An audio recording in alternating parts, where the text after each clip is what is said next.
The DeadBug crew had never ventured far from their cozy meadow, but everything changed when Benny the Beetle spotted an enormous human backpack lying unattended near a picnic. What's in there? Crumbs, sweets, a map to treasure? Benny's curiosity was contagious. Before anyone could stop him, Benny crawled inside and the rest of the crew followed.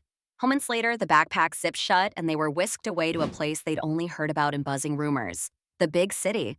When the backpack finally opened, the bugs found themselves on a massive sidewalk surrounded by towering skyscrapers, honking cars, and a sea of stomping human feet.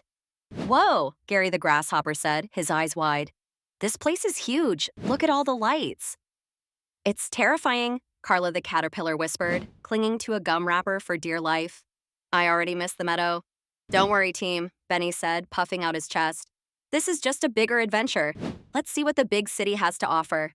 As they ventured deeper into the urban jungle, they met the local bugs who called this bustling place home. New bug friends: Rita the Roach, a street-smart cockroach who wore a bottle cap as a hat. Welcome to my turf, rookies, she said, leaning casually against a discarded coffee cup. Stick with me, and you might just survive the subway grates. Larry the lightning bug, a glowing optimist with a faint but steady light. The city's not so bad, he said. Sure, there are pigeons, rats, and exterminators, but there's also pizza crusts, puddles of soda, and, if you're lucky, a ride on a food cart. Nina the ant, a no-nonsense worker ant who ran a scavenging operation out of a crack in the sidewalk. You meadow bugs are soft, she grumbled, hauling a breadcrumb twice her size. But stick with me, and I'll show you how to thrive. The bugs decided to split up and explore the city. Benny and Rita ventured into a subway station. Benny marveled at the trains zooming by, but when a gust of wind blew him dangerously close to the edge, Rita yanked him back. Lesson 1, don't get squashed. Lesson 2, don't trust the pizza rats. They don't share. Carla and Larry stumbled into a human café. Carla was overwhelmed by the noise, but Larry's glow calmed her. See that? He said, pointing to a tray of crumbs on a nearby table. That's lunch. Carla hesitated, then took her first bite of a croissant crumb. Okay, this isn't so bad, she admitted. Gary and Nina tried to navigate a busy crosswalk. Gary jumped from sneaker to sneaker, yelling, "Parkour!" Meanwhile, Nina scolded him. "Stop showing off and grab that French fry," she barked. But the big city wasn't all glittering lights and tasty crumbs. Just as the crew was starting to adjust, disaster struck. Group of exterminators appeared, spraying clouds of bug spray and setting traps all over the sidewalk. "We've got to get out of here," Benny shouted.